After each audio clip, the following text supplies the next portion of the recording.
Como eu vi certa vez o colunista Leonardo Sakamoto dizendo, não falta amor, falta interpretação de texto. E isso é fato, na nossa sociedade a gente tem um acesso à informação muito grande, mas ao mesmo tempo a gente ainda interpreta texto muito mal. Meu nome é Guga Valente e hoje eu vou falar um pouquinho sobre interpretação de textos publicitários e textos jornalísticos também, tá? Bom, antes de mais nada, vamos começar aqui pensando um pouco o que é interpretar. Interpretar significa desvendar, interpretar significa tirar o véu, interpretar significa ler aquilo que não está dito. Bom, é isso e muito mais, né? A interpretação de um texto não é a simples compreensão das informações básicas que estão sendo ditas ali, mas a nossa capacidade de perceber também aquilo que não está dito. Interpretar significa observar a escolha lexical que o autor faz quando enuncia algo e a partir disso a gente perceber as intenções discursivas que existem atrás daquilo que ele está dizendo. Muitas vezes alguém fala uma coisa e parece que aquilo que ela diz é muito polido, muito educado, porém o simples fato de ela ter escolhido essa ou aquela palavra pode entregar as suas reais intenções em relação a isso. Eu vou dar um exemplo bem simples para você. Tem um termo que é muito mal empregado dentro da nossa sociedade quando se refere a pessoas homoafetivas. Algumas pessoas usam o termo homossexualismo. Sim, eu sei que você já lembrou de alguma pessoa muito famosa que fala homossexualismo aí. Muito bem, homossexualismo era o termo empregado quando ainda se pensava na homoafetividade ou na homossexualidade como sendo uma doença. Para título de informação, saiu da lista de doenças da Organização Mundial de Saúde no começo da década de 90. Então a gente tem quase 30 anos aí, tá certo? Que homossexualidade não é considerada doença mais de jeito nenhum. Então por isso não se fala mais homossexualismo, porque quando se fala homossexualismo se remete a essa época. Quando a gente vê alguém falando homossexualismo hoje, mesmo sabendo que o certo é homossexualidade, ainda que essa pessoa não se diga preconceituosa, no fundo ela acredita que isso é uma doença. Que pena para essa pessoa. Então pensemos sobre isso. Uma pessoa chega e fala assim, eu não tenho nada contra o homossexualismo, eu defendo os homossexuais.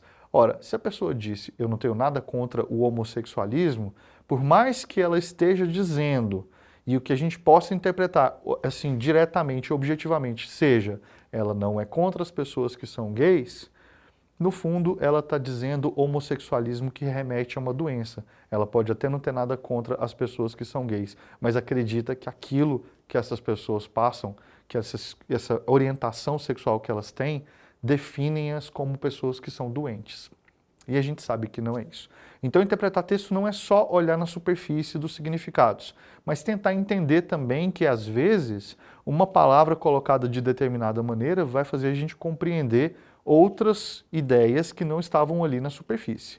Tá? E dentro do texto jornalístico é mais difícil a gente perceber isso, uma vez que esse texto, muitas vezes, né, e aí eu estou me referindo especificamente aqui à notícia e à reportagem, tá? Os dois principais gêneros do jornalismo.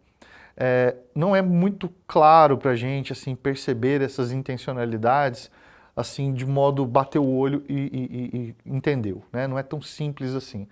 Já no texto publicitário a gente tem ali algumas intenções que são mais claras, mas eu vou deixar para falar do texto publicitário daqui a pouco, vamos falar um pouco dos textos jornalísticos. Para a gente poder desenvolver esse olhar crítico da interpretação de texto, é preciso primeiro que a gente faça leitura de várias publicações diferentes.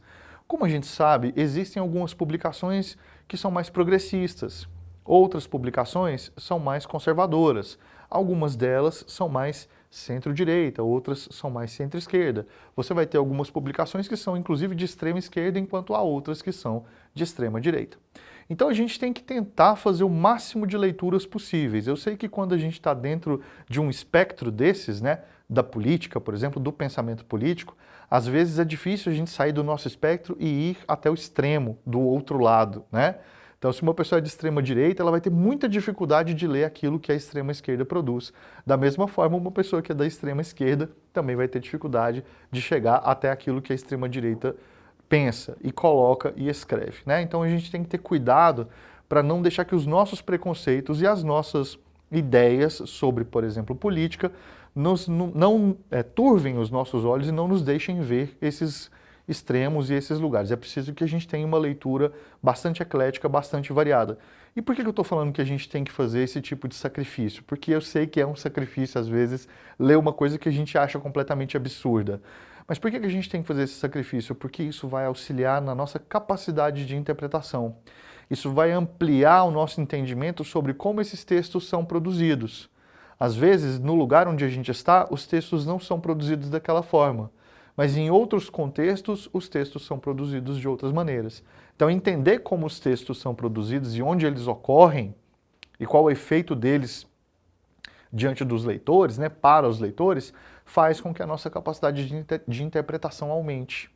Então, daí a minha primeira sugestão é essa: leia várias publicações diferentes. Não fique restrito somente a um tipo de publicação e nem a só um tipo de espectro político. Procure abrir sua cabeça para poder olhar para os dois lados. Depois, identificar ideologias. Isso aqui é importante também, porque faz parte da nossa formação. Enquanto leitores, é importante a gente identificar as ideologias. É importante a gente identificar que os textos são carregados de ideologia, que eles estão cheios de ideias e cheios de posicionamentos políticos e sociais o tempo todo. Esses posicionamentos políticos e sociais, às vezes, podem convergir, mas, em geral, eles são muito distintos. Então, uma pessoa que é extremamente conservadora, por exemplo, não vai defender uma publicação que é, por exemplo, da comunidade LGBTQIA+. Né? Ela, às vezes, vai achar que aquilo é errado, que aquilo não devia ser publicado, que na TV não devia, por exemplo, aparecer um beijo gay. Enquanto uma parcela da sociedade que se considera mais progressista não vai ver problema nenhum.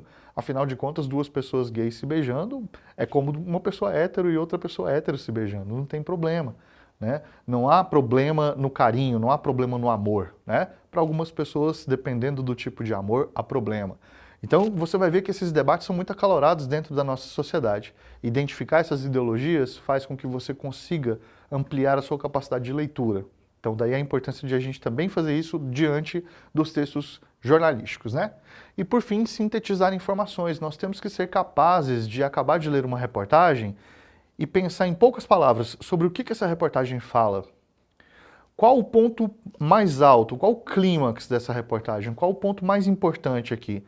Qual é a informação mais importante de todas que apareceu aqui? Essa capacidade nossa de síntese vai ajudar a gente não só na interpretação de texto, mas na própria produção de textos também. Quando a gente acaba de ler uma reportagem que a gente faz esse exercício de sintetizar, o que eu acabei de ler? Fecha o olho, fica 2 minutinhos. O que eu acabei de ler? Deixa eu repassar essa leitura que eu fiz aqui agora. Beleza, fala sobre esse tema. A informação mais importante foi essa. Essa capacidade de fechar o olho e pensar um pouco sobre vai te ajudar a reter essas informações e recuperá-las num outro momento quando você tiver que escrever. Eu tenho severos problemas de memória. Minha memória é muito ruim. Eu tenho uma memória boa para números, mas para fatos, para nome de gente. Nossa, é muito ruim. O que eu faço? Eu escrevo. Eu tenho que escrever e nem sempre eu tenho possibilidade de escrever fazendo pesquisas. O que eu faço? Quando eu vejo um tema que me interessa muito, eu leio devagar, presto muita atenção naquilo, leio 2 vezes, fecho o olho depois que eu acabei de ler e tento memorizar. Então, por exemplo, com essa técnica, que é uma técnica boba de memorização, mas que funciona, eu consigo me lembrar, por exemplo, de uma pesquisa que eu li em 2008. Uma pesquisa em 2008 do IBGE que falava sobre acesso aos museus e acesso a cinema. Tá certo? Então, assim, é isso, assim, é exercício. A gente tem que ser capaz de fazer esse exercício porque em algum momento a gente vai precisar dessas informações de novo. Se você é uma pessoa que tem boa memória, isso vai ser muito mais fácil para você, tá? Agora, pensando aqui nos textos publicitários, a gente não vive sem esses textos publicitários. Nós vivemos numa realidade capitalista, as propagandas precisam existir para estimular o consumo, para fazer com que a gente, que às vezes não está precisando de um produto, vá lá e desembolse um dinheiro para comprar aquele produto, né? É assim que funciona esse sistema, a gente está incluído nesse sistema, a gente pode não gostar dele e a gente pode, inclusive, desenvolver um raciocínio crítico, né, quanto a isso e pode, inclusive, desenvolver hábitos de consumo mais saudáveis. A gente pode fazer isso, mas a verdade é que esses textos fazem parte do nosso dia a dia. E nós não podemos nos esquecer que esses textos serão sempre agradáveis. Eles são sempre interessantes, eles serão sempre para colocar a gente para cima, Por mais que a gente esteja mal, esse texto quer sempre dizer que a gente está bem e que a gente pode ficar melhor. Na verdade, às vezes esse texto nem vai dizer que a gente está tão bem assim. Ele vai parecer que está dizendo que a gente está bem, mas no fim das contas ele vai dizer que a gente está feio, que o nosso cabelo está precisando de um determinado produto, que a nossa roupa está meio caída, que de repente aquela roupa ali que é a mais interessante, que se a gente usar aquele perfume X a gente vai para um paraíso com gente bonita e magra, que de repente se a gente escovar os dentes com aquele creme dental a gente vai ser transportado para uma praia incrível, com vários jovens de biquíni e sunga e num sol e uma água linda, e você fica assim, gente, é uma pasta de dente, o que tem a ver uma coisa com a outra? É isso. A gente precisa perceber que dentro do discurso publicitário existem intenções discursivas que às vezes não estão no próprio produto, estão por trás dele. Então daí a importância de a gente prestar atenção, eles acontecem dentro desse ambiente também, né? Do ambiente escrito, do ambiente jornalístico, nos jornais, nas revistas, mas a gente também vê os telejornais, isso é texto publicitário, a gente vê na televisão a propaganda, isso é texto publicitário, a gente deve considerar isso também. Então atentar-se aos implícitos, aquilo que não está dito. O implícito é aquilo que não está dito de cara ali para você. Então, na propaganda de perfume, por exemplo, a gente vê muito isso. Como é que a gente faz uma propaganda de perfume, já que aquilo é uma coisa para ficar cheiroso? Então, eu invisto, por exemplo, no design. Aí o desenho do vidro do perfume é um vidro que não se assemelha a nenhum outro vidro que a gente tem. Aí você vai ver, por exemplo, a propaganda. Como é que eles vão fazer cheiro na propaganda, né? Sendo que a propaganda é daquele jeito ali na TV, não tem como. Então, o que eles fazem? Eles criam toda uma estética para que aquela aparência das pessoas possa nos remeter a uma ideia de como é que aquelas pessoas cheiram e como é que aquelas pessoas cheiram bem, porque todas estão dentro de um padrão estético de beleza, que é um padrão opressor, inclusive sobre as mulheres, principalmente sobre as mulheres, mas é aquela ideia que está sendo vendida. Então, quando se compra o perfume, não se compra o aroma, se compra aquela ideia. E isso é implícito, isso não está dito para você. O aroma do perfume às vezes nem é o que você mais gosta, mas o fato de ele ser identificável por outras pessoas vai associar isso a um discurso. E o que se vende é o discurso, não é o produto em si, tá? Isso é implícito. A gente precisa ter senso crítico para perceber isso, né? Identificar o elemento de persuasão. Todo texto publicitário está tentando te convencer de alguma coisa. Todo texto publicitário está dizendo para você, seja, compre, faça, atinja seus sonhos, seus objetivos, venha agora. Os verbos estão todos no imperativo, presta atenção nisso. Os verbos são sempre no imperativo, sempre querendo dizer para você como é que você deve agir. Então, não é nem uma instrução, não é nem uma influência, é quase uma ordem. É quase assim, se você não seguir isso daqui, você está errado. E aí é um discurso extremamente agressivo, porque o capitalismo é agressivo mesmo. O objetivo é deixar a gente se sentindo mal para levar a gente às compras, a fazer compras, porque de algum modo parece que se a gente comprar naquele momento a gente vai ficar feliz. Mas presta atenção nos 10 minutos depois que você conseguiu adquirir aquele objeto dos seus sonhos de consumo. 10 minutos depois parece que já desfez, né? Isso é muito do capitalismo também, tá? E aí, a última dica é para você se portar criticamente diante dessas propagandas. Precisa daquele produto? De fato, precisa mesmo? Questão de vida ou morte? Então compre. Compre aquele produto e seja feliz.